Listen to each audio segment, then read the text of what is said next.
చెల్లునుగాక. ఆమేన్. అందరికీ వందనాలు. ఈ రాత్రి ప్రభువు మాట్లాడునుగాక. ఋతు అధ్యాయం తీద్దాం. ఋతు గ్రంథం తీద్దాం.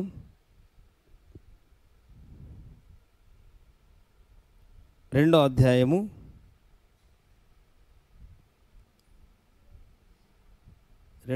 తీద్దాం. ఋతు గ్రంథం రెండో అధ్యాయము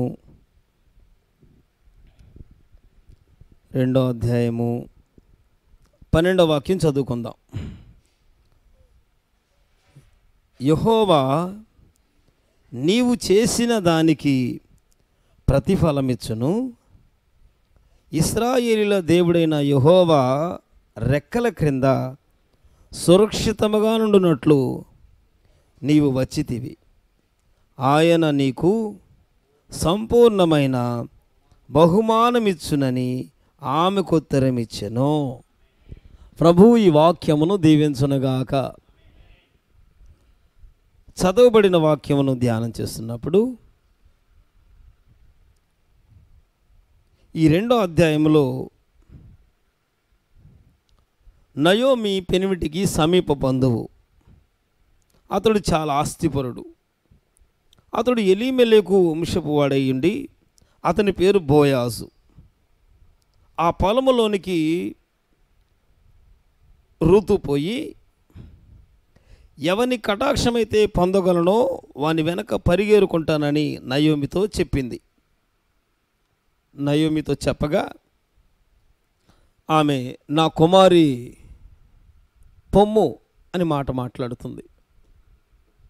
బోయాజు పొలము, ఆ పొలము, ఈ పొలములో ఎవని కటాక్షమైతే పొందగలనో అని వాని వెనక పరిగేరుకుంటా గెలుతుంది రూతు. రూతుదేమో మోయాబు దేశం. రూతుది మోయాబు దేశం. మోయాబు దేశంలో కరువు కష్టాన్ని బట్టి, కరువు కాలాన్ని బట్టి, వారికి కలిగిన ఇబ్బందిని బట్టి బెత్లెహేమైన రొట్టెల పురమును విడిచిపెట్టి మోయాబు దేశానికి వలస వెళ్ళిపోయారు వీళ్ళు. నయోమి, అతని భర్త, తనకున్న 2 బిడ్డలు అక్కడికి వెళ్ళిపోయి అక్కడనే నివాసం ఉండిపోయారు. అక్కడనే వారు ఒక 10-15 కొద్ది సంవత్సరాలు అక్కడ ఉండిపోయారు. అక్కడే 2 బిడ్డలకి పెళ్ళిళ్ళు కూడా చేసేసింది. అక్కడికి వెళ్ళిన కొంతకాలానికి నయోమి పెనిమిటి చనిపోయాడు. ఆ తరువాత అక్కడే 2 బిడ్డలకు పెళ్ళిళ్ళు చేసింది. ఆ పిల్లలకు కూడా మహలోను, కిలియోనని 2 పిల్లల్లో ఒకడు బలహీనత చేత, మరొకడు రోగము చేత చనిపోయారు. చనిపోయిన తర్వాత అక్కడనే ఉంటుంది. ఆ మోయాబు దేశంలో ఉండగా బైబిల్ చెబుతుంది, యెహోవా తన ప్రజలకు ఆహారం ఇచ్చుటకు దర్శిస్తున్నాడు అన్న మాట విని కుటుంబాన్ని పోగొట్టుకున్నా, బిడ్డల్ని పోగొట్టుకున్నా, అక్కడ 2 కోడళ్ళు ఉన్న అక్కడి నుంచి తన ప్రజలకు దేవుడు ఆహారం ఇస్తున్నాడు అన్న మాట విని ఆ మోయాబు దేశంను విడిచిపెట్టి బయలుదేరింది. హల్లెలూయా. బయలుదేరిన ఈమె బయలుదేరి తన 2 కోడళ్ళు కూడా బయలుదేరమంటుంది. తన 2 కోడళ్ళు కూడా చక్కగా బయలుదేరారు. ఎందుకనంటే ఆమె అంటది కదా, నేను ఇంకా మీకు తల్లులుగా, కోడలుగా నేను చేయలేను, మళ్ళా నాకు బిడ్డలు కలిగటం ఉండదు ఇక. కాబట్టి నన్ను విడిచి మీరు వెళ్ళిపోండి. బయలుదేరమంది, విడిచి వెళ్ళిపోమంది.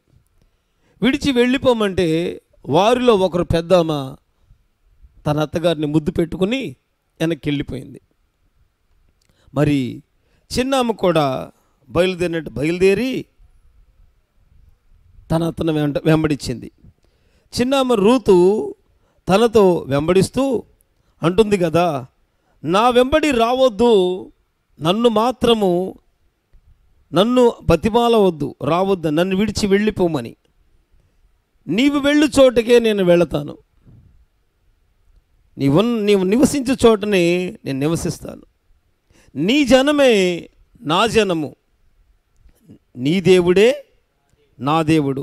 నీవు మృతి పొందిన చోటనే నేను మృతి పొందేదను, అక్కడనే పాతి పెట్టబడేదను.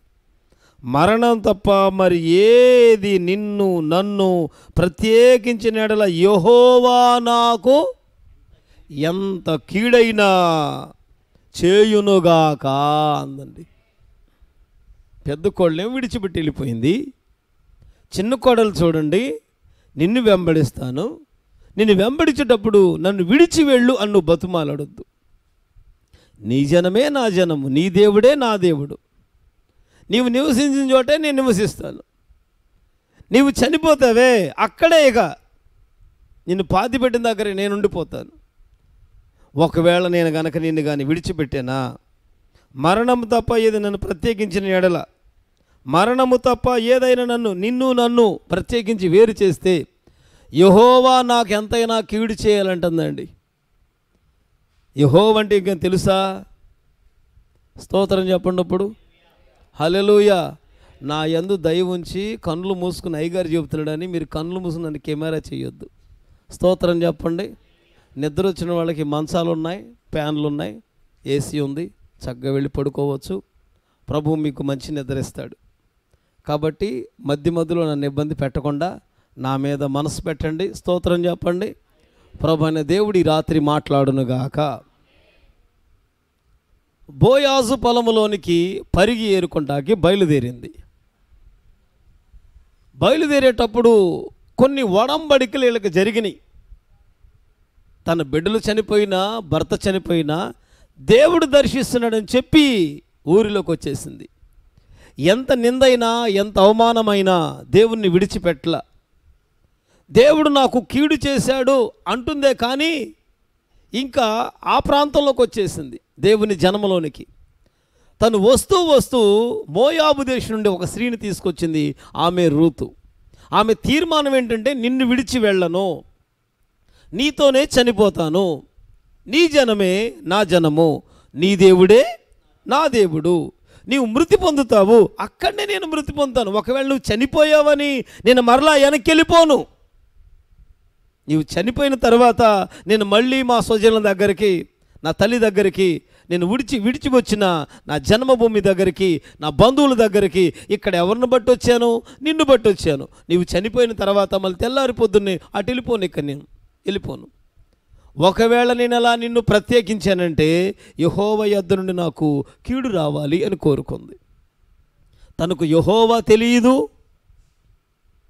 ఉన్నవాడనువాడైన దేవుడు, మర్మములు బయలుపరచు దేవుడు, మాట్లాడుచున్న దేవుడు, సమస్తము చేయగలిగిన సర్వాధికారి అయిన దేవుడు, తన వాక్యము చేత మాట్లాడుతూ, తన దర్శనం చేత దర్శిస్తూ యుద్ధములు చేస్తున్న దేవుడు, యుద్ధశూరుడైన దేవుడు, సైన్యములకు అధిపతి అయిన దేవుడు, మహిమగల రాజు, ప్రభువులకు ప్రభువు, అసలు ఈ భావాలేమి తెలియని యెహోవా అంటుందామె.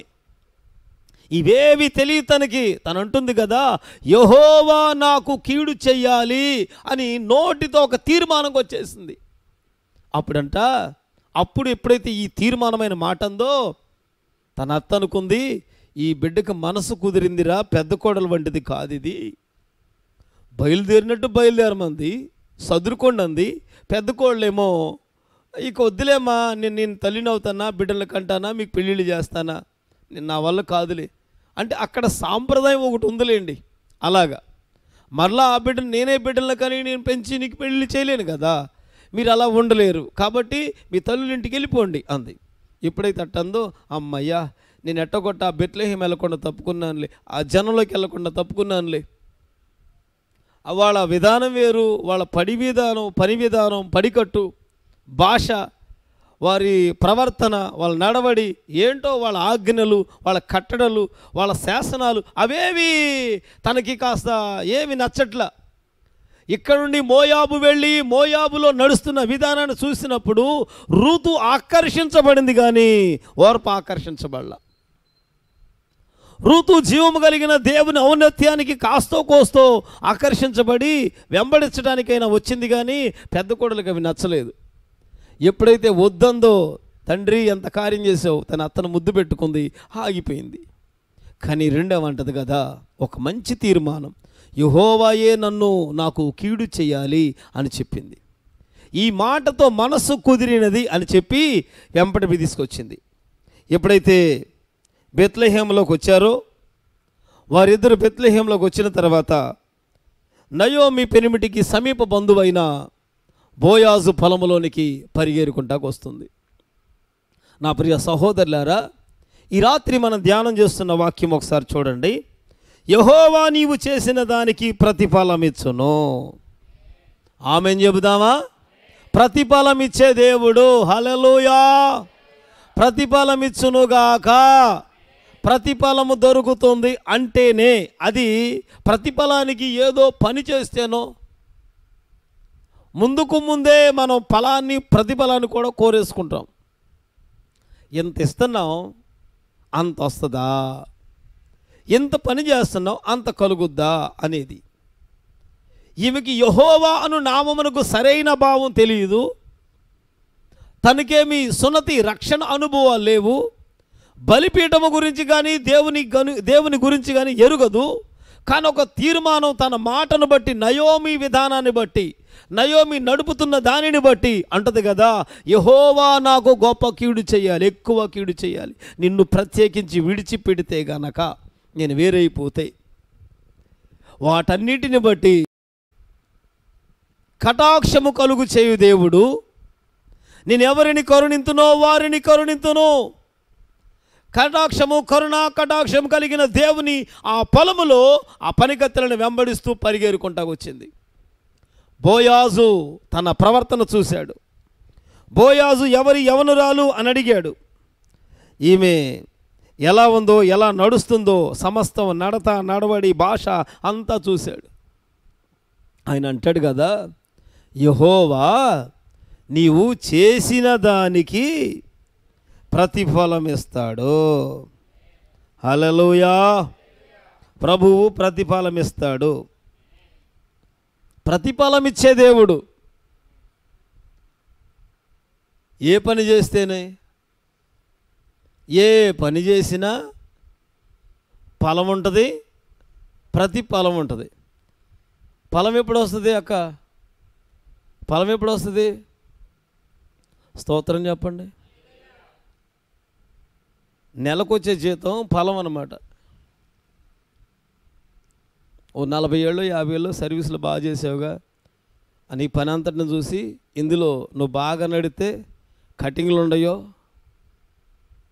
ఇవన్నీ మనకు ఇప్పుడు తెలియదు. ఉద్యోగం చేసేటప్పుడు ఏం తెలియదు కదా. కాస్త యవన కాలంలో ఉద్యోగం వచ్చిందనుకో, యవన కాలంలో ఉన్న ఉద్యోగంలో కోపం, యవన బలం, యవనమైన నడవడి ఉంటుంది అక్కడ. అప్పుడే ఆ ఉద్యోగంలో వచ్చే లాభం లబ్ధమైంది, ఆ పడే ఏముంటాయి వాళ్ళ ఉద్యోగ సంబంధమైనవి, ఆ కటింగ్లన్నీ కటింగ్ ఇవ్వాలన్నా తన ప్రవర్తన మీద, తన నడవడి మీద అంత ఆధారపడి ఉంటుంది. ఆ రోజుకి ఏమి రావన్నీ చివరికి దిగిపోయే రోజుకు వస్తాయి అన్నమాట.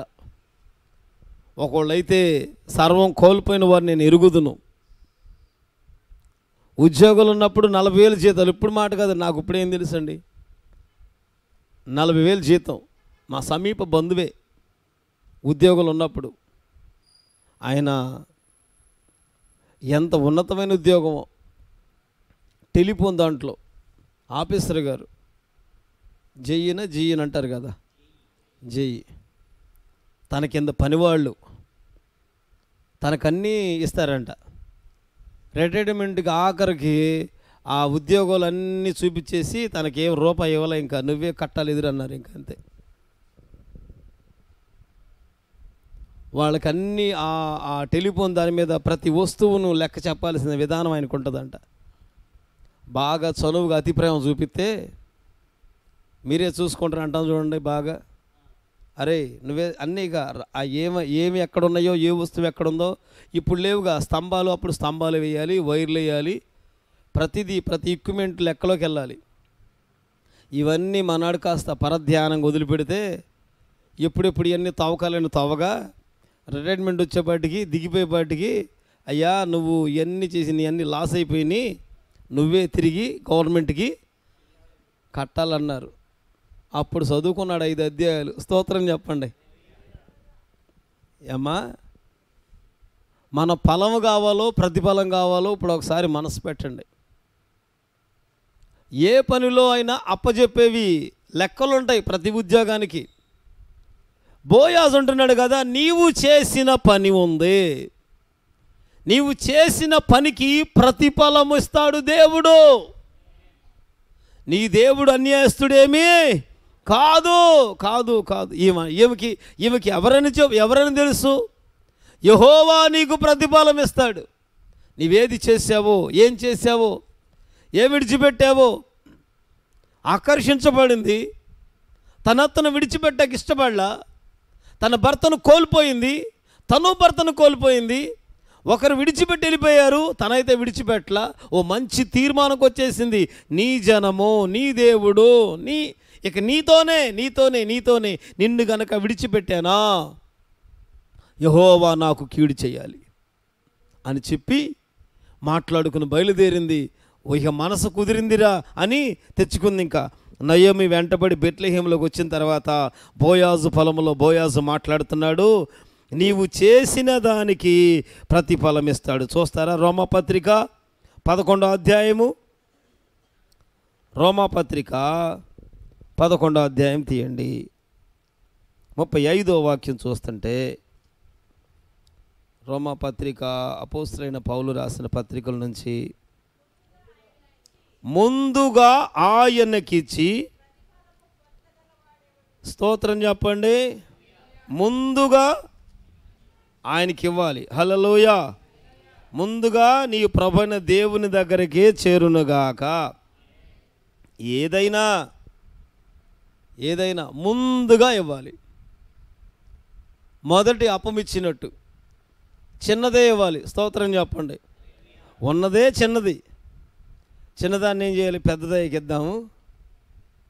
మరే ఇవన్నీ ఎట్ట కాదు, కానీ అయ్యగారు అవసరాలు తీరుతాయి, మనం ఇప్పుడు ఇస్తే అట్ట అనుకుని మనం తెలివిగా మనం ఏం ఆలోచిస్తామంటే, మన దగ్గర కూడబెట్టము, ఏదో ఉంటుంది మనసులో. అట్లా కాదు, మొదట ఇచ్చేది చిన్నదే, అంతే. ముందుగా ఆయనకి ఇవ్వాలి. ఏది ఇచ్చినా నీ మనసు, నీ హృదయం, అనా నీదేది ఉందో, నీవేమి కలిగి ఉన్నావో ముందుగా ఆయనకిచ్చి, ఆమేన్, ప్రతిఫలము పొందగలవాడెవడు? ఆయన మూలమునను, ఆయన ద్వారాను, ఆయన నిమిత్తము సమస్తము కలిగి ఉన్నవి యుగ యుగముల వరకు ఆయనకు మహిమ కలుగునుగాక. యుగ యుగములకు మహిమ. మొదటగా నీవు దేవునికి ఇచ్చి దేవుణ్ణి గణపరచాలి. స్తోత్రం చెప్పండి. ప్రతి ఫలము మనమే ఫలాన్ని కోరుకుంటాం, మనమే ఫలం కావాలి. ఈ దినాల్లో ప్రయాసం ఉండకూడదు, కష్టం ఉండకూడదు, భారం ఉండకూడదు. మరే ఉండాలి? వెంటనే ఫలం రావాలి. మామిడి చెట్టు పెట్టాం, తెల్లరి పొద్దున కాసేస్తుందా? చెట్టు పెట్టాం, 7 సంవత్సరాలు నన్ను పెంచు, తర్వాత ఏమంట చెట్టు, నువ్వు బతికినంతకాలం పెంచుతానంటది. 7 సంవత్సరాలు పెంచాలి నువ్వు చెట్టుని. ఈలోపు ఏ గొడ్లు వచ్చేసి దాన్ని తుంచకుండా, ఇరవకుండా, ఏ తుఫాన్ లాంటివి వచ్చి అడ్డుపడకుండా, మరలా ఏ వరదలు లాంటివి రాకుండా, లోకంలో కలిగే శ్రమలు అవి వచ్చిన ఆ చెట్టు మీద పడకుండా, ఏది వచ్చినా నువ్వు కాసుకుని సరైన మందు వేసుకుని అదుపు చేసుకుని పెట్టుకున్నావు. 7 సంవత్సరాలు నువ్వు నన్ను పెంచు, ఇక నువ్వు జీవితాంతం కూర్చుని ఆ సమయానికి పంట ఇస్తా ఉంటుంది, ఆ పంట తింటా ఉండొచ్చు. ప్రతిఫలము దేవుడిస్తున్నాడు. నీవేది చేశావో, నీవేం చేశావో, ఏది నడిచావో ముందుగా ఆయనకిచ్చి, హల్లెలూయా, ముందుగా ఆయనకిచ్చి, ముందుగా నువ్విచ్చేది ఏదైనా ప్రభువైన దేవునికిచ్చి, ప్రభువైన దేవుని సముఖములో దేవునికిచ్చి, ఆయనకిచ్చి అప్పుడు ప్రతిఫలం. ఇక అంతే, ప్రతిఫలం అది ఎప్పుడు వస్తుందో మరి. ఫలం వచ్చేస్తుందండి, ఫలం వచ్చేస్తుంది, ప్రతిఫలం రాదు. ఫలం ఇవాళ ఉంది, ఇవాళ ఇచ్చాం, ఇవాళ రేపు పొద్దున వచ్చేస్తుంది. ప్రతిఫలం అలా కాదు. నీవు చేసినదంతా ప్రభు చూచునుగాక. నా ప్రభు పరిశీలన చేస్తే వచ్చేది. ప్రభు అయిన దేవుడు పరిశీలించి చూసేది, కనుగొనేది.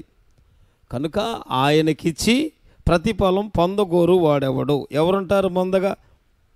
నా దేవుడిస్తాడు, నా దేవుని కలిగి ఉన్నాను, నా ప్రభువుని వెంబడిస్తున్నాను, ఇది నా యవన కాలం ఉంది, లేదు నేను ఇలా ఉన్నాను. రక్షించబడినప్పుడు, వెలిగించబడినప్పుడు ఏ విశ్వాసంతో పట్టబడ్డావో, ఏ సాక్ష్యాన్ని కలిగి ఉన్నావో, ఎలాగూ దేవుని వెంబడిస్తున్నావో, ఏ రీతిగా ఏ తీర్మానం ఉందో, ప్రతిఫలం ఇవ్వటానికి ఇచ్చిన తర్వాతే. నువ్వు ఇస్తేనే పొందుకునేది.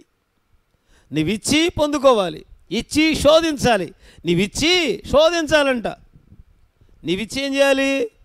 శోధించాలి. ఇచ్చాను, ఇంకేముంది, ఇచ్చాము, ఇక అంతే, ఇచ్చేసాం, కూర్చుంటాం. ఇక నీవు శోధిస్తేనే ఆకాశవాకిళ్ళు, స్తోత్రం చెప్పండి, అంతేనా?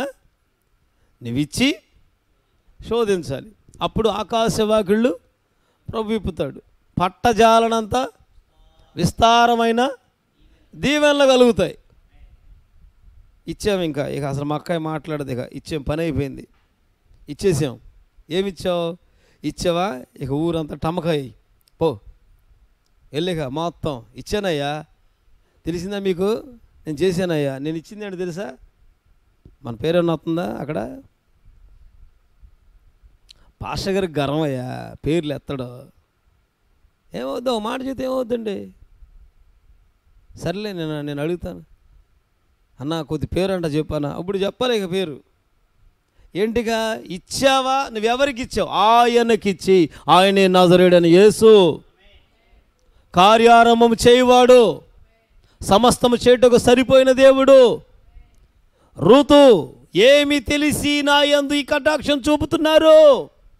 నేనేం చేశానయ్యా? నేనేం చేశాను?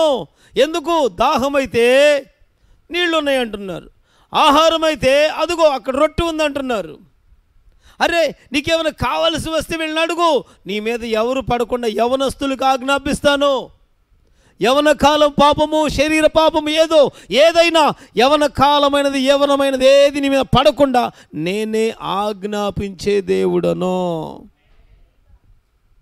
తన ప్రవర్తన చూశాడు, పనికత్తెల దగ్గర చూశాడు, పొలంలో చూశాడు. ఎప్పుడు వస్తుంది? అందరికంటే ముందుగా వస్తుంది, అందరికంటే వెనక మళ్ళీ వెళ్తుంది. వచ్చింది మొదలుకొని పరిగేరే పనిలో ఉంటుంది. అందరూ అన్నం తినేటప్పుడు తింటట్లా, అందరు నీళ్లు తాగేటప్పుడు తాగట్లా, నలుగురు మధ్యన కూర్చోట్ల. బైబిల్ చెబుతుంది, దుష్టుల ఆలోచన చొప్పున, పాపుల మార్గమున, అపహాస్యులు కూర్చున్న చోట కూర్చుండక దీవారాత్రములు, ఆమెన్, దీవారాత్రములు ఏం చేయాలంట? ఆమెన్. 4 రోజులు పరిస్థితి చాలు, మనకేం అక్కర్లా. 4 రోజులు పరిస్థితి చాలు. ఇక రాగానే వందనాలు చెప్పగానే ఇక అక్కడ యూత్ మీటింగ్ మొదలవుద్ది. ఈ 60లో ఉండేవి 60 అయినా అక్కడ యూత్ మీటింగ్ మొదలవుద్ది. అసలు నేను ఐటీ చదివేటప్పుడు ఎట్లా ఉండేది తెలుసా? నేను ఇంటర్మీడియట్లో ఏంటో తెలుసా? అసలు మనకెంత ఫాలోవర్లు అండి, మనం అసలు ఎంత నడిచామండి మీకు తెలీదు. అసలు నాకు ఎంతమంది ఫ్రెండ్ సర్కిల్ తెలుసా? సిగరెట్ బిల్డర్ 2 జేబులు వేసి తిరిగి ఉండండి నేను. ఇంకా అసలు కళ్ళు దాటా మేము ఎంత దూరం వెళ్ళేవాళ్ళం. ఇక మక్కాయి కూర్చుందనుకో, కొప్పులక్కాయ, ఇక జూడిగా అసలు ఉంటుంది. ఇక ఏం మీటింగో, 60లోకి వచ్చినా మీటింగ్ పోదాయే. 20లో ఉన్న అవసరమా? పోతావా? ఏమన్నా పోయేది ఏమీ లేదు. కాకపోతే ఆ మనసు మాత్రం లోపల ఏలుబడి చేస్తూ ఉంటుంది. ఇంకా సిట్ అంటే సిట్టు, స్టాండ్ అంటే స్టాండు. ఇక్కడి మోకాళ్ళలో శక్తి ఏమి లేదు. అయినా నా ముందు కూర్చున్నావేంటే, ఓ నీ బడాయిన ఆయన.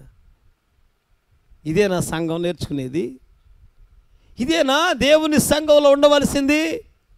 సంఘములో బోయాజు వస్తాడు, చూస్తాడు. ఆయనే ఆజ్ఞాపించే దేవుడు, ఆజ్ఞ దీపముగాను, ఆమేన్ చెప్పండి. దేవుని ఆజ్ఞ దీపముగా ఉంటుంది, త్రోవకు వెలుగై ఉంటుంది.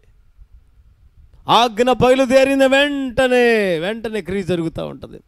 యవనస్తులుగా ఆజ్ఞాపిస్తానన్నాడు. ఇప్పుడు అంటది కదా, ఏముందయ్యా నా దగ్గర అని అడుగుతుంటే, యెహోవా నీకు ప్రతిఫలం ఇవ్వబోతున్నాడు. ఆమేన్. అందుకంట 6వ అధ్యాయం చూడండి, మత్తయి సువార్త 6వ అధ్యాయము, మత్తయి సువార్త 6వ అధ్యాయం 6వ వాక్యం చూస్తే, 6వ అధ్యాయము 6వ వాక్యం చూడండి. 6వ అధ్యాయము, నీవు ప్రార్థన చేయనప్పుడు గదిలోనికి వెళ్ళి తలుపు వేసి రహస్యమందున్న నీ తండ్రికి, ఆమేన్ ఆమేన్ చెప్పాలి, ఆమేన్ చెప్పాలి. నీ తండ్రికి ప్రార్థన చేయాలి. ప్రార్థనే ప్రార్థనే ప్రార్థనే మా ప్రాణము, ప్రార్థనే ప్రార్థనే ప్రార్థనే మా ప్రాణము. ప్రార్థించెదము ప్రణతించెదము, ప్రార్థనాలించుమా దేవా ప్రణతులు. హల్లెలూయా. ప్రార్థన, ఆమేన్. ఏముండాలి? ప్రార్థన, మళ్ళీ ప్రార్థన, మళ్ళీ ప్రార్థన, మళ్ళీ ప్రార్థనే, ఆమేన్ చెప్పాలి. ప్రార్థన ఆయుధంగా మారాలి, చెప్పాలి. హల్లెలూయా. ప్రార్థన ప్రార్థన ప్రార్థన. గదిలోనికి వెళ్ళాలి, తలుపు వేసుకోవాలి. అక్క తలుపు వేసుకోవాలి, గదిలోకి వెళ్ళాలి. ఎప్పుడు? ప్రార్థన చేయనప్పుడు నీ గదిలోకి వెళ్ళాలి. అది నీ గది, నీ తండ్రి చూచునుగాక. ఇంకోరు గదిలోకి వెళ్ళకూడదు, గదిలో నేను ఏదో గదిలోకి వెళ్ళిపోకూడదు. ప్రార్థన గది, గది లోపలికి వెళ్ళే అనుభవం. ప్రార్థన చేయాలంటే గదిలోకి వెళ్ళాలి, ప్రార్థన కలగాలి అంటే గదిలోకి వెళ్ళాలి. ప్రార్థన మనసు వచ్చిందా? ప్రార్థన చేయాలనిపించిందా? ప్రార్థన ఆత్మ నడిపింపు కోరుతుందా? పరిశుద్ధాత్మను ప్రేరేపిస్తున్నాడా? పరిశుద్ధాత్మ నిన్ను త్వరపెడుతుందా, తొందర పెడుతుందా? నీ హృదయంను ప్రేరేపిస్తుందా? నీ కన్నబడ్డ కన్నీరు కారుతుందా? నీలో లోపల పశ్చాత్తాపం ఆరంభమైందా? ఇదిగో నేను నిలవనివ్వట్లేదా, కదలమంటుందా? అక్కడే ఉండమని కాదు. ప్రార్థన చేయునప్పుడు గదిలోనికి నీవు అక్కడ నుండి లేచి, ఆమేన్, ఎక్కడున్నావో అక్కడ నుండి లెగాలి. స్తోత్రం చెప్పట్లా. కూర్చున్నావి అక్కడ చెదలు పట్టిపోద్ది. కూర్చుంటే చెదలేక అయ్యగారు పాటలు 60 పాటలు పాడినాయి. మా అక్క అతను పాడతాడు, ఎవరుందారో లేనోడి లేపరాలు చేయబట్టుకున్నట్టు. అక్క ఇక వస్తారని పాట మీద పాట పాడుతూ ఉంటే 11వ పాట అయింది, 12వ పాట అయింది, 17వ పాట అయింది. మెల్లిగా అప్పుడు వస్తుంది మొగల రేగులు, మామిడి రేగులు సీరియల్ అన్నీ అయిపోయిన తర్వాత ఒక్క నువ్వు చిలక నువ్వు అయ్యా అందునయ్యా అనగానే అయ్యగారి కళ్ళు తిరిగి పడిపోతాడు. ఇక 6వ పాట కల్లా రావలసిన సంఘం 60వ పాట కూడా రావట్లేదు. అయ్యా కూర్చుందంటే చెదలెట్టిపోతుంది, వినాయకు వెళ్ళిపోద్ది. ఎక్కడుండి తిన్నగా ఈ చివరికి 50 కిలోమీటర్లు వెళ్ళిపోద్ది. అసలు ఆయన ఊళ్ళో తెలియదు ఆ పార్టీ అయినా. ఆయన గురించి అసలు కొట్టుకుంటా నీకు తెలుసా ఏ రోజన్నా మాట్లాడాడు నీతో? ఏ రోజన్నా పలకరించాడా? అమ్మ అని ఏమన్నా పలకరించాడు? ఒక్క మాటను పలకరించాడా? నువ్వు అంత ఫీల్ అయిపోతున్నావే. నీకు ఫోన్ చేసి అమ్మా నేను మరి జగన్ని లేదా నేను చంద్రబాబునమ్మా, నేనమ్మా మినిస్టర్ గారిని, యానన్నా నువ్వేంటి అంత గొడవాడుతున్నావు, ఏమైంది ఏంటి కథ ఎందుకమ్మా అని అంటున్నాడా? లేదే చెవులు కోసుకుని ప్రార్థన అయిపోని అయ్యగారు ముగింపు పాట. అసలు మా అక్కయ్య అప్పుడు కానుకు బయలుదేరద్దండి. ఇదిగో ఈ కుర్లు కొన్న నీళ్ళు కారుతానుంటాయి, తుండు చుట్టుకుని ఉరికెత్తుకుని అవుతాను అనమాట. కాను పాటకు పరిగెత్తుకొచ్చి అప్పుడు చేతన 10 రూపాయల కాగితం అట్టేతది. అమ్మయ్య ఆ పాట అయిపోవడం, అయ్యగారు ప్రార్థన చేయడం, యేసు రక్తం సిలువ రక్తం చేయని చెప్పాడంటే అప్పుడు వెళ్ళిపోద్ది. అప్పుడు కూడా చేపల కూర ఇంకా చూస్తానమాట, దాన్ని తిప్పుద్ది. ఇక అయ్యగారు పాటలు పాడుతున్నాడు అంటది. ఆ మనిషిగా కోపం వస్తుంది. అయ్యగారు రెండో పాట పాడుతున్నాడు, ఈ చేపల కూర ఉడకదా, ఏమన్నా ఇవ్వలేని చేపల కూర గట్టితో తిప్పుతారా, మక్కాయ తిప్పుద్ది. ఇక చేప కూరను చూడగానే ముల్లే కనబడదు తప్ప మొక్క కనపడదు. అమ్మా నీకు రోమపత్రిక 16 వందనాలు అక్క. దేవుడు నిన్ను నీ బిడ్డలందరినీ దీవించును గాక, ఆశీర్వదించునుగా. ఇంకా మేమేం చేస్తామమ్మా? ప్రార్థన చేయటానికి గదిలోనికి చెప్పాలి. హల్లెలూయా. నువ్వు ప్రార్థన చేయునప్పుడు గదిలోకి వెళ్ళిపో. నీ గది ఉన్నదా? గది అనుభవం ఉన్నదా? అంటే ఒంటరిగా ఉండేది. గది అనుభవం అంటే అయ్యా నీ పని చేస్తానయ్యా, నీ మాట వింటానయ్యా అనేది. గది అనుభవం ఏంటి? విశ్వాసంతో ఉంటానయ్యా, నమ్ముతున్నాను, నిన్నే నమ్ముతున్నానయ్యా, ఇక నీ మీదే నమ్మకాన్ని పుట్టించయ్యా. గది అనుభవం. నేను ప్రార్థన చేస్తాను, అనేకుల కొరకు ప్రార్థన చేస్తాను. మారని భర్త, మారని కుటుంబం, రక్షణ నొందని కుటుంబం, రక్షింపబడి మరలా దుష్టుడు అదుగో సాతాను కబంధ హస్తాల్లో ఎవరైతున్నారో, ఎక్కడ పట్టబడిపోయారో, ఎక్కడ చిక్కబడిపోయారో వాటన్నిటిని బట్టి కన్నీటి ప్రార్థన కలుగునట్లు, కన్నీటి ఒప్పుకోలు కలుగునట్లు, కన్నీటి సిద్ధపాటు కలుగునట్లు దేవుడు, నా దేవుడు విన్నపాలు వింటాడు, విజ్ఞాపన వింటాడు, ప్రార్థనలు వింటాడు, ప్రతిఫలం ఇస్తాడు, జవాబులు ఇస్తాడు. ఇక నేను గదిలో నుండి బయటికే చెప్పట్లా, ఆవేం చెప్పట్లా, బయటికి రాను. గది లోపలికి వెళ్తే గడి పెడితే హల్లెలూయా నా ప్రభు ప్రార్థనలకు జవాబిచ్చునుగాక, నా దేవుడే చెవియొగ్గి ఆలకించునుగాక. ప్రార్థన గదిలోకి వెళితే తలుపేసేసుకోవాలి. తలుపేసుకుని నీ తండ్రికి, ఆమెన్, నీ తండ్రికి ఎవరంటేనా రహస్యమందు చూస్తున్న నీ తండ్రి. రహస్యంగా చూస్తున్నాడు. కనబడితే ఒకలాగా చేస్తాం, కనబడిపోతే అలా చేస్తాం. అదే కనుక ఏదన్నా ఫోటో పెట్టుకున్నాం అనుకో, అసలు ఫోటో దగ్గర ఎన్ని రాగాలు వస్తాయో. ఏమండి ఇక్కడ నేను ఒక చూస్తా కానీ అక్కడికి వెళ్ళా, ఇది అమెరికన్ హాస్పిటల్కి, బయట ఒక బొమ్మ ఉంది. ఇక అసలు ఎంత కన్నీరు గారి చేస్తుందని నాయన, ఎంతసేపు అవుతుంది అంటే ఆ ఫీల్ ఏంటంటే ఆ బొమ్మను చూడగానే మరింత భారం వచ్చేస్తుంది. ఏమీ లేదు, అక్కడ ఏమీ లేదు, ప్రార్థన రాదుగా మనకి, ఏమీ లేదు. మనకేమనిపిస్తుంది, అమ్మో చీకటి కోపంలో పడేసారేమో. కొందరికి తలుపు వేసుకుంటే భయం అండి, లైట్ తీస్తే భయం, కొందరికి లైట్ తీస్తే భయం, 8:30 అయితే భయం.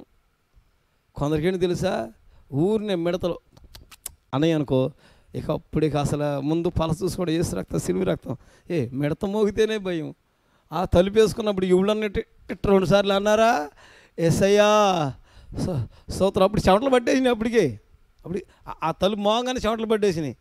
ఇంకేం గదిలోకి వెళ్తాం మనం? ఈ ఒంటరి ప్రార్థనలోకి రాముగా, ఒంటరిగా ఉంటాకి ఇష్టపడంగా, ఎంతసేపు ఎవరో ఒకళ్ళు తోడు ఉండాలి. ఏదో మాటలు చెబుతూ ఉంటే చిన్నపిల్లలకి జోలాలి జో జో అన్నట్టు గట్టా ఉంటే అప్పుడు ఆ తల్లి పాటకి, ఆ చేతి స్పర్శకి వాడు ఏం చేస్తాడు, మెల్లిగా నిద్రపోతాడు. ఇక మా బావకి ఏదైనా మీటింగ్ చెబుతూ ఉంటే ఆ మాటలు కాసేపు నవ్వుకుంటా, యా వెళ్ళేవుగా ఇంకా వస్తా ఆగు, ఫోన్ చేసి సమాధానం ఏంటి తెలుసా, వత్తనా. ఒక్క మాట అంటాక అవకాశం లేదుగా. ఎంతకాలం? రహస్యమందు నీ తండ్రి చూసే ప్రార్థన ఎప్పుడు వస్తుంది? నీ తండ్రికి ప్రార్థన చేయము. హల్లెలూయా. నీ తండ్రికి ప్రార్థన చేయి. నీ తండ్రికి, ఆ తండ్రి సమస్తము సానుకూలపరుస్తాడు. హల్లెలూయా. అందుకంటాడు కదా, నీ తండ్రికి ప్రార్థన చేయము. అప్పుడు రహస్యమందు చూచు నీ తండ్రి నీకు ఆమెన్ చెబుతావా? ప్రార్థనకు వచ్చేది ఫలము కాదు, ప్రతి ఫలం రావాలి.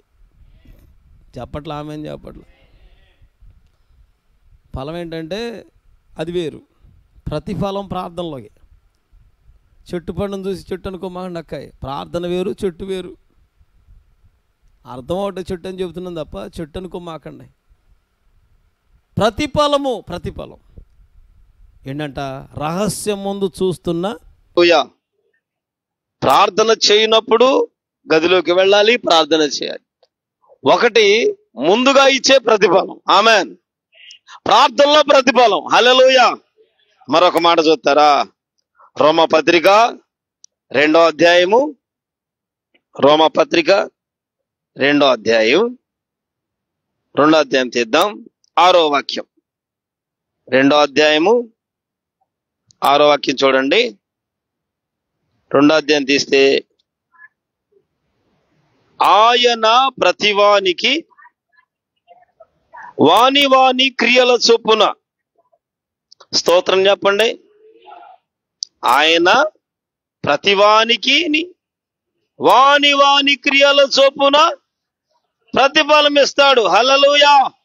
వాని వాని క్రియలు. మనం బైబిల్ చదువుతుంటే అదోని బెజెక్ అని ఒక రాజు ఉన్నాడండి. ఆ రాజు అంటాడు కదా, సాక్ష్యం ఇస్తాడు, నేను ఎలాగూ చేశానో అలాగే జరిగింది, నాకు ప్రతిఫలం దొరికింది అంటాడు. ఎట్లా చేశాడు అట్లాగే జరిగిందంట. ఎలా చేస్తే అలా వచ్చేది కనుక వాని వాని క్రియలకు, ప్రతివాని క్రియలకు క్రియల చొప్పున ప్రతిఫలం ఇస్తాడు. ఈ రూతు ఏదైతే చేసిందో, ఆమె ఏ క్రియ అయితే చేసిందో, ఏ క్రియ చేయడానికి వచ్చిందో, ఏ క్రియలైతే వెంబడించిందో, ఏదైతే మాట్లాడిందో, వెంటనే బోయాజు ఉంటున్నాడు కదా, యెహోవా నీవు చేసిన దానికి ప్రతిఫలం ఇచ్చును. హల్లెలూయా. యెహోవా నీవు చేసిన దానికి ప్రతిఫలం ఇచ్చాడు, ప్రతిఫలం ఇస్తాడు. మరలా ఇశ్రాయేలీయుల దేవుడైన యెహోవా రెక్కల కింద సురక్షితంగా ఉంటాకొచ్చావు. ఆమెన్ చెప్పండి. యెహోవా రెక్కల క్రిందకు వచ్చిందంట. ఇశ్రాయేలీయుల యెహోవా దేవుడు, ఇశ్రాయేలీయుల దేవుడైన యెహోవా, ఇశ్రాయేలును కాపాడువాడు, కునుకడు, నిద్రపోడు. కీర్తనల అధ్యాయం చూద్దామా? 4వ అధ్యాయము, కీర్తనలు 4వ అధ్యాయం 8వ వాక్యం. కీర్తనల అధ్యాయం తీద్దాం, 4వ అధ్యాయము 8వ వాక్యం చూద్దామా? యెహోవా నిద్రపోవుదును, ఒంటరిగా ఉండిన సురక్షితముగా నివసింపజేస్తున్నావు. హల్లెలూయా. నేను నెమ్మదిగా పండుకొని నిద్రపోతాను, నేను ఒంటరిగా ఉండినను. ఇశ్రాయేలీయుల దేవుడు ఏం చేస్తాడంట? ప్రతిఫలం ఇస్తాడు ఋతుకి. రెండోది సురక్షితముగా. ఆమెన్ చెప్పండి. సురక్షితముగా ఉండునట్లు యెహోవా రెక్కల నీడకొచ్చావు నీవు. ఇవి ఏ రెక్కలో తెలియదు, ఏమో తెలియదు, ఎరుగకయే వచ్చేసింది, ఆకర్షించి వచ్చేసింది అంటున్నాడు కదా బలవంతుడైన బోయాజ్. సురక్షితముగా అక్కడ నివసించాలని, యెహోవా రెక్కల కిందని ఉండాలని. ఒంటరిగా ఉన్నా సురక్షితంగా ఉంటాడు. సామెతలు 1వ అధ్యాయం 33వ వాక్యం చూద్దామా? సామెతల గ్రంథం 33వ అధ్యాయం తీద్దాం. సామెతలు 1వ అధ్యాయం 33వ వాక్యం చూద్దాం. 1వ అధ్యాయం తీద్దాం. నా ఉపదేశము అంగీకరించువాడు ఆమెన్ సురక్షితముగా నివసించును, వాడు కీడు వచ్చునన్న భయము లేక నెమ్మదిగా ఉంటాడంట. భయపడకు భయపడకు, ప్రభు నిన్ను చేయి విడువాడు. హల్లెలూయా. మనం భయపడుతున్నామా? ఏ భయం ఉందో, ఏ భయము చేతున్నామో, ఏ భయం వెంబడుతుందో, మరణ భయము, అప్పు భయము, సమస్య భయము, సంకట భయము, పాపము చేత, పాప బంధకాల చేత, శాపము చేత, రోగము చేత ఏదో ఒక భయం ఉంది. బైబిల్ చెప్తుంది, నా ఉపదేశము అంగీకరించువాడు. నా ఉపదేశమును అంగీకరించింది. ఆమెన్ చెప్పండి. రూతు ఎరుగకయ్యే దేవుని ఉపదేశాన్ని కోరుకుంది. దేవుని ఉపదేశాన్ని కోరుకుంది. అంగీకారంకి వచ్చేసింది. ఇక నీ దేవుడే, నీ జనమే, ఇక నాకంటూ ప్రత్యేక జనమేం లేదు ఇక్కడ. ఇక నిన్ను మాత్రం విడవను గాక విడవను. నీవు మృతి పొందిన చోటనే. చూడండి నా ప్రియ సహోదరులారా, ఉపదేశమును అంగీకరించాలి.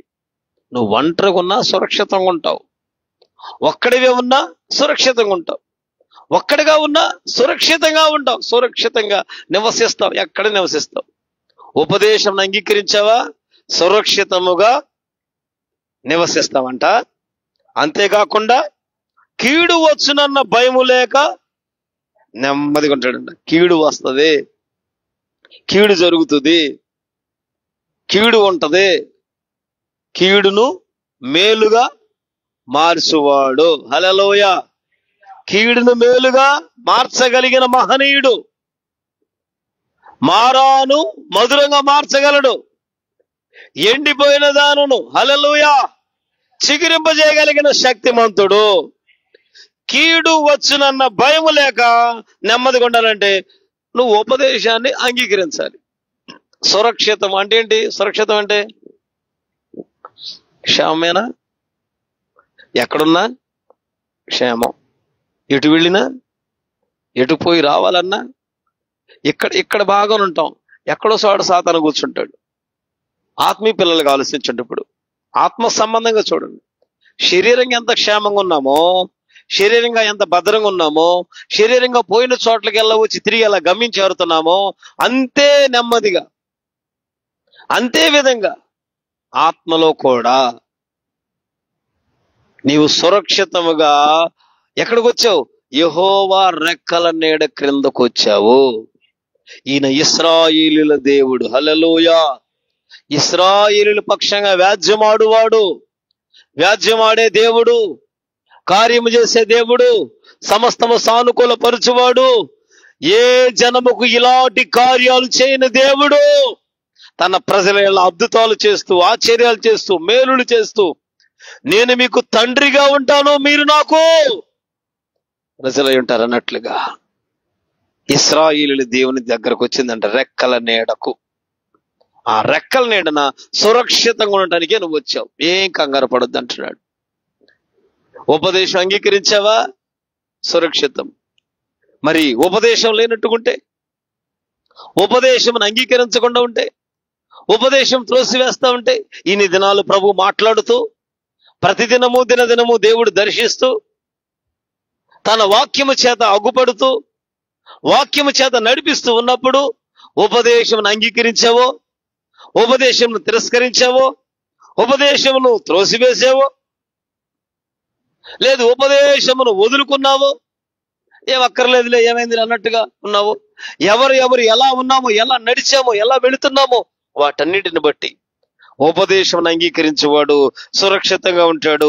అంతేకాకుండా సామెతలు 3వ అధ్యాయం మనం చూస్తున్నప్పుడు 3వ అధ్యాయము 23వ వాక్యం చూస్తుంటే 23వ వాక్యం, అప్పుడు నీ మార్గమున నీవు సురక్షితముగా నడిచెదవు, నీ పాదము ఎప్పుడును తొట్టిల్లదు, పండుకొనినప్పుడు నీవు భయపడవు, నీవు పరుండి సుఖముగా నిద్రించెదవు. ఆకస్మికముగా భయము కలుగునప్పుడు, దుర్మార్గులకు నాశనము వచ్చినప్పుడు నీవు భయపడవద్దు, యెహోవా నీకు ఆధారమగును. ఆయన నిన్ను కాపాడతాడు. స్తోత్రం చెప్పండి.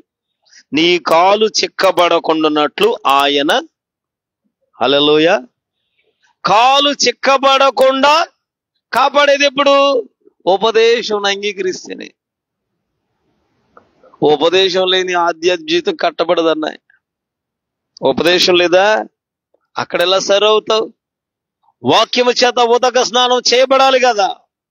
వాక్యము చేత, వాక్యము బయలుదేరి రెండంచుల ఖడ్గము బయలుదేరి ఏ కీలు ఏ భాగానికి ఆ భాగం విభాజించబడాలి. ఎక్కడుందో, ఎక్కడ మాలిన ఎక్కడుందో అది సరిచేయబడాలి. సరిచేసే సద్వాక్యమును, జీవవాక్యమును, మహిమ కలిగిన ఉపదేశమును, దేవుడు మాట్లాడుతున్న మాటను ఎవరైతే అంగీకరిస్తారో సురక్షితముగా ఉంటారంట. వారు యెహోవా రెక్కల నీడ కిందకి వచ్చింది రూతు. ఆమేన్. ఈ రాత్రి ప్రతిఫలం ఏదో చూడండి. దేవుని రెక్కల నీడను మనం ఎలా ఉన్నామో గమనించండి. మరొక మాట ఏంటో తెలుసా? రూతు అధ్యాయం చదువుతున్నప్పుడు 2వ అధ్యాయము సంపూర్ణమైన బహుమానము, హల్లెలూయా, ప్రతిఫలము ఇశ్రాయేలుల దేవుడైన యెహోవా రెక్కల నీడన సురక్షితముగా ఉండటానికి వచ్చావు. ఆయన నీకు సంపూర్ణమైన బహుమానం ఇచ్చునుగాక. సంపూర్ణమైన బహుమానం ఎలా వస్తుంది? సామెతల అధ్యాయం 11వ అధ్యాయం, సామెతల గ్రంథం 11వ అధ్యాయం, సామెతలు 11వ అధ్యాయము 18వ వాక్యం చూస్తుంటే, సామెతల గ్రంథం తీద్దాం 11వ అధ్యాయము 11వ అధ్యాయము 18వ వాక్యం అండి. అయ్యా,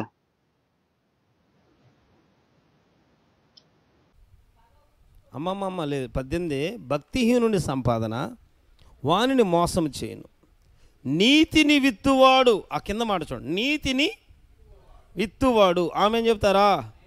నీతిని విత్తువాడు, హల్లెలూయా, నీతిని విత్తువాడు శాశ్వతమైన బహుమానము నొందును.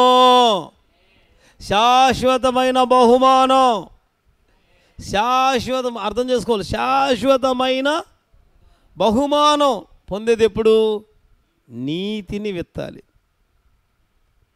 నీతిని విత్తాలి.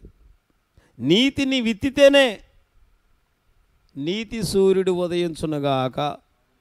తన నీతి మార్గమున మనల్ని నడిపిస్తాడు దేవుడు. తన నీతిని తెలియపరిచి తన నీతి మార్గాన్ని నడిపిస్తాడు. నా ప్రియ సహోదరులారా, సంపూర్ణమైన బహుమానం అంట. బహుమానంలో కూడా రూతు మోయాబు దేశంలో వచ్చింది.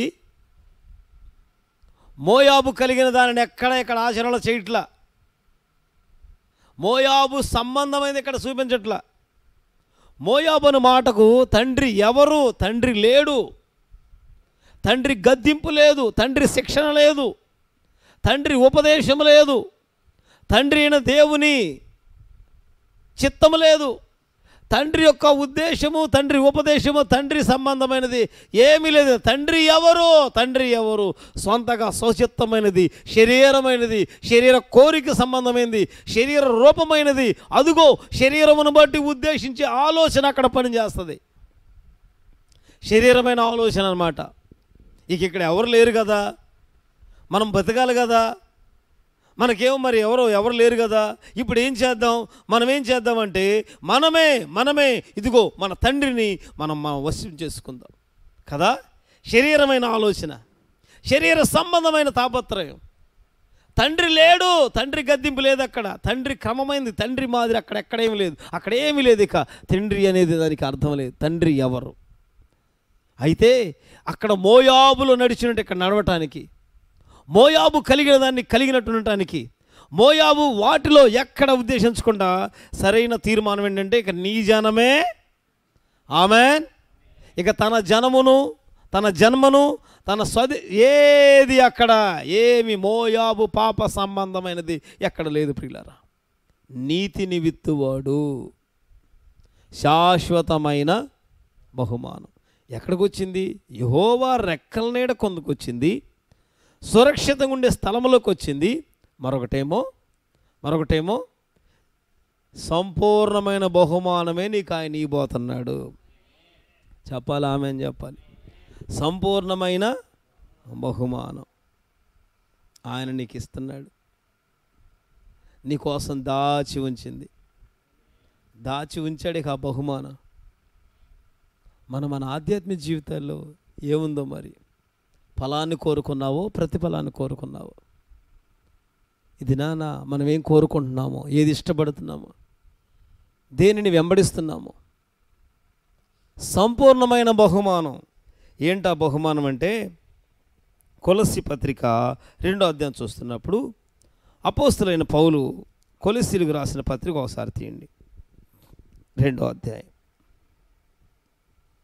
19వ వాక్యం. కొలస్సీలకు రాసిన పత్రిక 2వ అధ్యాయం తీద్దామా?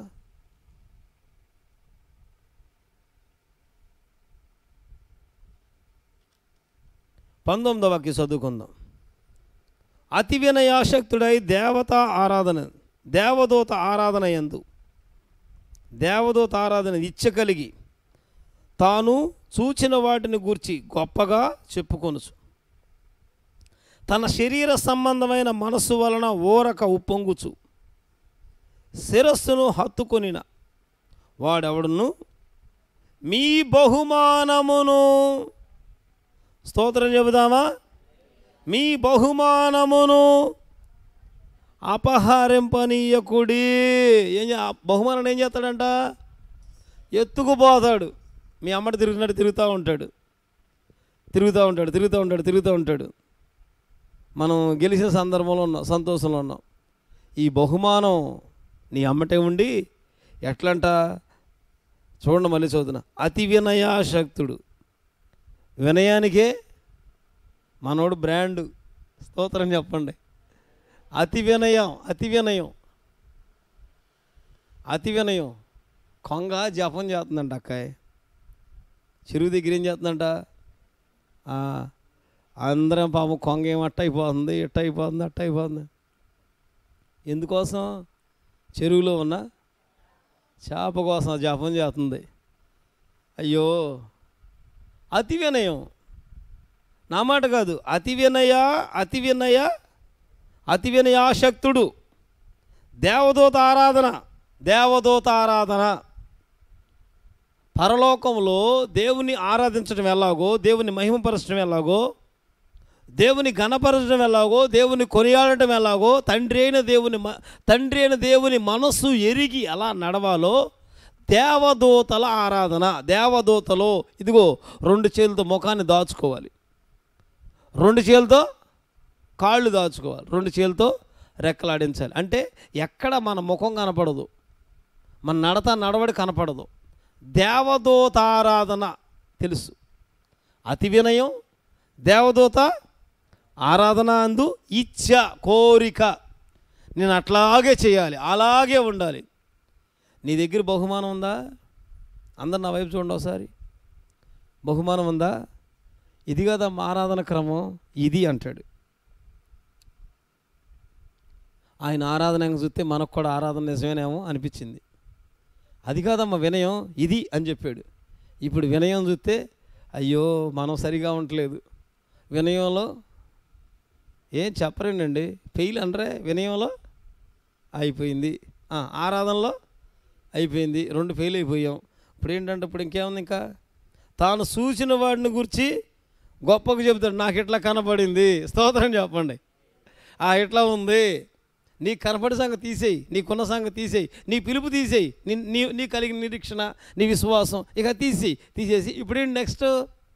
తాను కనపడిన దానికి గొప్ప ఇదిగో నీది కాదు, నాది, నిన్ను కాదు. ఇక ఇప్పుడు ఆల్రెడీ వినయం దగ్గర అయిపోయింది, ఆరాధన దగ్గరే అయిపోయింది. ఇప్పుడు మూడోది ఏంటిదిగా, ఇంకేదన్నా బ్యాటరీ ఉందంటే ఆ బ్యాటరీ ఆ ఉన్న 5 పాయింట్లు కూడా పోయింది. ఇప్పుడు ఇది బహుమానం ఎందుకు? స్తోత్రం చెప్పండి. వాడు ఏం చేయటాకంట, అర్థం అవుతుందా లేదా? ఇప్పుడు నీ దగ్గర ఉన్న బహుమానం ఎత్తుకోవాలి. నీ దగ్గరికి వచ్చి, అక్క నీ దగ్గర బహుమానం ఇటీ అంటే ఇస్తావు నువ్వు? అయ్యా నేను క్రీస్తు కోసం శ్రమపడ్డాను, క్రీస్తుని వెంబడెత్తున్నాను, నా యవనకాలం నుండి ఇలా కాపాడుకుంటున్నాను, యవనకాలం ఎక్కడ లేదయ్యా, భద్రంగా ఉన్నాను, పరిశుద్ధంగా ఉన్నా, కాపాడుకుంటున్నా. అమ్మ యవనకాలం నన్ను అసలు నీకంటే నేను 3 సంవత్సరాల ముందే రక్షణ ముందే తెలుసా అన్నాడు. ఉన్నాయన ఒకసారి మన చివుకుమంది, ఇదేంటి నేనే అనుకున్నాను, నాకంటే నేను 2 సార్లు బైబిల్ చదివా, నేను 3 సార్లు చదివా. అయిపోయింది. ప్రతి విషయంలో ఓడిచెందడు. ఇక నెమ్మది నీ దగ్గర ఉన్న బహుమానాన్ని ఏం చేయాలి? ఎత్తుకుపోవాలి. అపహరించడం అంటే ఏంటక్క? దొంగలు తెలుస్తుందా నీకేమన్నా? నీ లోపల ఉన్న అయిపోతాయి. తాగేస్తాడు, నీకు తెలియకుండా నీళ్ళ తాగేస్తాడు. నువ్వు కిడ్నీ ఉందనుకుంటావు, నీళ్ళలాగా కాఫీ తాగేసాడు, అయిపోయింది. అయ్యో అనుకుంటావు. ఎప్పుడైనా నీకు బాగా పెయిన్ వచ్చినప్పుడు అప్పుడు నువ్వు పెద్ద డాక్టర్ దగ్గరికి వెళ్తే, అక్క నీ దగ్గర అసలు లేదన్న. ఇదేంటయ్యా బాగానే స్టడీగానే ఉన్నావు, రైట్ బాగానే ఉన్నావు, కాదు నీకు లోపం ఉంది, నీకు తెలియకుండా నీ కిడ్నీ అయిపోయింది. నీ దగ్గర ఉన్న బహుమానాన్ని లాగేస్తాడు. కనుక బోయాజ్ అంటాడు, ఆయన నీకు సంపూర్ణమైన బహుమానం. ఆమేన్. దేవుడే బహుమానం ఇస్తున్నాడు. హల్లెలూయా. అందుకు ఈ బహుమానం కొరకు వెనకున్న వాటిని, ఆమేన్ చెప్పండి, వెనకున్న వాటిని మరిచి ముందున్న వాటి కొరకు వేగిరపడాలి. ఇక మరలా పరుగు ఆగకూడదు. అక్క పరుగు ఇంకా మరింత వేగం. వెనకాల ఏం జరిగిందో, వెనకాల నువ్వు జయించావు, స్తోత్రం. నువ్వు కార్యసిద్ధిలో ఉన్నావు, దేవుడి కొరకు ఖర్చు అయిపోయావు, దేవుని కొరకు పని చేస్తున్నావు, దేవుని వెంబడిస్తున్నావు. ఎవరు ఎదురైనా, దేవదూత కలిగిన ఆరాధన వాళ్ళు ఎదురైనా, దేవదూత ఆరాధన కలిగిన, అతి వినయస్తులు కలిగిన, తనకంటే ఇంకా గొప్పగా చెప్పేవాళ్ళు ఎదురైనా, వెనకొన్న వాటిని మరచి, ఆమెన్, నడుతును, ఆమెన్. నడక ఆగకూడదు, నడుతానే ఉండాలి. దినదినం పోతానే ఉండాలి. వెనకున్న వాటిని మరవాలి. నువ్వు వెనక నేను గెలిచాను వీడియో అన్నట్టు కాదు. ఇక దాన్ని మరిచి ముందున్న దాటి బహుమానం కొరకు పొందబోరు బహుమానం. ఏ బహుమానం అయితే నా బహుమానం. అందుకే మోషే ఒక తీర్మానం చేస్తున్నాడంట, దైవజనుడైన మోషే. హెబ్రీ పత్రిక 11వ అధ్యాయం ఒకసారి చూడండి. హెబ్రీ పత్రిక 11వ అధ్యాయం, హెబ్రీలకు రాసిన పత్రిక 11వ అధ్యాయం తీద్దామా? 11వ అధ్యాయం 26వ వాక్యం చదువుతున్నా. మోషే పెద్దవాడైనప్పుడు విశ్వాసమును బట్టి ఐగుప్తు ధనము కంటే క్రీస్తు విషయమైన నింద గొప్ప భాగ్యమని, ఆమెన్ చెప్పండి. క్రీస్తు విషయమైన నింద గొప్ప భాగ్యమని ఎంచుకొని అల్పకాల పాపభోగములు అనుభవించుట కంటే దేవుని ప్రజలతో శ్రమ అనుభవించుట మేలని యోచించి ఫరో యొక్క కుమారుడు అనిపించుకున్నటకు ఒప్పుకొనలేదు. ఎలయనగా అతడు ప్రతిఫలముగా కలుగబోవు బహుమానమందు దృష్టి ఉంచాడు. హల్లెలూయా, హల్లెలూయా. ప్రతిఫలం అనేది వస్తేనే, ప్రతిఫలం అనేది తెలిస్తేనే బహుమానం దాకా వెళ్తావు అక్కాయ్. ప్రతిఫలం నీకు తెలిస్తేనే బహుమానమే. మనం బహుమానాన్ని ఎదుగుతామయ్యే. ప్రతిఫలం మనకు అక్కర్లా, ప్రతిఫలం మనకేం అక్కర్లా, మన రహస్యమందు ప్రార్థన మనకు అక్కర్లా, లేదు ప్రార్థన జీవితం అక్కర్లా. మనం ఆ దేవుణ్ణి ఎలా అవేవి కోరుకోం, మనకు బహుమానం కావాలి. పరుగు పందెంలోకి వెళ్తున్నాం, పరుగు పందెంలో ఉన్నాం, ఒక్కడే బహుమానం పొందుకుంటాడు. ఏ బహుమానం అయితే ఉందో ఆ బహుమానాన్ని మీ దగ్గర అపహరింపకుండా నువ్వు కాచుకోవాలి. నీకు ఇచ్చిన బహుమానాన్ని నువ్వు కాపాడుకోవాలి, భద్రం చేసుకోవాలి. విశ్వాసిగా జీవిస్తున్నావో, ఎలా ఉన్నావో, పరిచర్యలో పనులు ఎక్కడున్నావో, దేవునిలో ఉన్నావో, జీవం కలిగిన దేవుని వెంబడిస్తున్నావో, అయితే ఒకటి ఉంది ఇక్కడ, నీకు ఇచ్చిన బహుమానం, నువ్వు పొందిన బహుమానం నీ దగ్గర అపహరించడానికి దుష్టుడు బయలుదేరతాడు. వాడు బయలుదేరినప్పుడు ఆ నీకున్న బహుమానాన్ని ఎత్తుకుపోవాలి. అంతే. దొంగిలిచ్చాడు పోయిన తర్వాత అర్థమవుద్ది, మొత్తం కొల్లగొట్టున్న తర్వాత అర్థమైపోద్ది. వాడు వస్త్రాలు దొంగిలిచ్చాడు, మొత్తం దెబ్బలు కొట్టేశాడు. ఎవళ్ళు పట్టించుకోవట్లేక ఆ బాటసారిని కొట్టడం జరిగింది, వస్త్రాలు లాక్కున్నారు, దెబ్బలు తగిలి. అట్లాగే మన ఆధ్యాత్మిక జీవితాల్లో ఒక తీర్మానం అంట, ప్రతిఫలము. ఏంట ప్రతిఫలం? చూడండి, అతడు ప్రతిఫలముగా కలగబోవు బహుమానమునందు దృష్టి ఉంచెను. హల్లెలూయా. బహుమానమందు పొందబోయే బహుమానం ఏదైతుందో దాని మీద దృష్టి ఉంచాడు. అదెట్ట? ప్రతిఫలంగా కలగబోయే బహుమానం. ప్రతిఫలంగా కలుగబోయే బహుమానం దృష్టి ఉంచబట్టే శ్రమల పడతాకి ఇష్టపడ్డాడు, దూషించే దోషణలకు ఇష్టపడ్డాడు, దేవుని కొరకు ఏదైనా ఇష్టపడ్డాడు. ఆ దృష్టి ఉంచితే ఈ రాత్రి ప్రతిఫలం ఉందా? సురక్షితంగా ఉన్నావా? లేదు. దేవుడిచ్చే సంపూర్ణమైన బహుమానాన్ని ఎక్కడ వదులుకుంటున్నావు? నీ దేవుడికి ఇచ్చే బహుమానం ఇది, మనుషుడిచ్చేది కాదు, లోకంలో దొరికేది కాదు, లోక సంబంధమైనది కాదు, ఇది ఆత్మ సంబంధమైనది. అక్కడ రక్షణార్థమైన మారు మనసు అక్కడ కలుగునట్లు, ఈ లోకంలో భోజనపానము సంబంధమైనది కాదు, పరిశుద్ధత, నీతి, యథార్థత మాటలతో వెళ్ళేది కాదు. అదుగో ఆత్మలో నింపుదల, పరిశుద్ధత యందు దేవుని రాజ్యంలోని చేరటానికి అక్కడ దేవుడు మన కొరకు దాచి ఉంచాడు. అది సంపూర్ణమైన బహుమానం ఇస్తున్నాడు. హల్లెలూయా. సంపూర్ణమైన బహుమానం. అందుకు యెషయా గ్రంథం 49వ వాక్యం చూడండి ఒకసారి. 49 యెషయా గ్రంథం 49వ అధ్యాయం. యెషయా గ్రంథం తీద్దాం. 49వ అధ్యాయము 4వ వాక్యం చూడండి. 49 అధ్యాయం తీద్దాం, 4వ వాక్యం. అయినను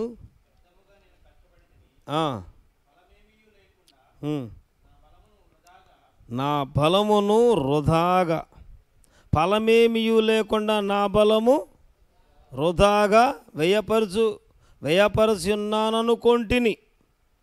నాకు న్యాయకర్త యెహోవాయే, నా బహుమానము నా దేవుని యొద్దనే. ఆమేన్ చెప్పండి. నా బహుమానం ఎక్కడుంది? నా దేవుని యొద్దనే ఉన్నది. నా దేవుని దగ్గర ఉంది నా బహుమానం. ఈ బహుమానం అనేది దొంగోడు దొంగిలించకుండా భద్రం చేసుకోవాలి. ఈ బహుమానం కొరకే దృష్టి పెట్టాలి. ఈ బహుమానం కొరకే బయలుదేరితే ఋతు అంటాడు కదా, ఋతుతో బోయాజు అంటున్నాడు 12వ వాక్యంలో, ఆయన నీకు సంపూర్ణమైన బహుమానం ఇచ్చినని ఆమెకు ఉత్తరం ఇచ్చాడు. ఏ బహుమానం? సంపూర్ణమైన బహుమానం. గొప్ప బహుమానము ఇత్తనన్నా కొందరు ఒప్పుకోలేదంట బైబిల్లో. కొందరు బహుమానం కొరకు పోగొట్టుకున్న వాళ్ళు ఉన్నారు, బహుమానాన్ని ఆశించిన వారు ఉన్నారు. నా ప్రియ సహోదరులారా, రూతు అయితే బోయాజు ఇస్తున్న సాక్ష్యం ఏంటో తెలుసిన? సంపూర్ణమైన బహుమానం నీకు ఇస్తాడు, ప్రతిఫలం ఇవ్వబోతున్నాడు. ఆమెన్. మరొకటి ఏంటిది? సురక్షితంగా దేవుని రెక్కల నీడ కింద నువ్వు నివసించబోతున్నావు. ప్రభు ఈ వాక్యం దీవించునుగాక. మనము సంపూర్ణమైన బహుమానాన్ని పొందుకోవాలి. ఆ బహుమానం నా దేవుడే నా బహుమానం ఇవ్వబోతున్నాడు. నా దేవుడు ఆ బహుమానం దయచేయబోతున్నాడు. నీ దగ్గరున్న బహుమానాన్ని దుష్టుడు దోచుకోకూడదు, అపహరింపకూడదు. నిన్ను మోసబుచ్చుతాడు, మాయబుచ్చుతాడు, నీ ఆధ్యాత్మిక జీవితాన్ని కలతల చేస్తాడు, కలవరింపజేస్తాడు. నీ దగ్గరున్న బహుమానం తీసుకుపోవాలి. అది నువ్వు పరుగు పందులు ఉన్నావు, కిరీటం కొరకు ప్రయాసపడుతున్నావు, పరుగులో ఉండు, పందెంలో ఉండు, బహుమానం కోచ. ఇప్పుడు పరుగులు అడ్డగిస్తాడు, పనులు అడ్డగిస్తాడు. మరొకటి ఏంటి? ఇక్కడ అయిపోయిందిగా, ఎట్ట కొట్ట గెలిచా వెళ్ళి వెనుకున్న వాటిని విడిచిపెట్టి ఓపికతో పరుగు పందని పరిగెత్తావు, బహుమానం వచ్చింది. ఇప్పుడు ఏం చేయాలి? మళ్ళీ బహుమానాన్ని దొంగిలించాలి. అక్క, ఈ బహుమానాలన్నీ పోకుండా జీవం కలిగిన దేవుడే నాకు బహుమానం ఇవ్వబోతున్నాడు. నా బహుమానం నా దేవుడు కలుగు చేయబోతున్నాడు. హల్లెలూయా. దేవుడు నాకు బహుమానం ఇవ్వబోతున్నాడు.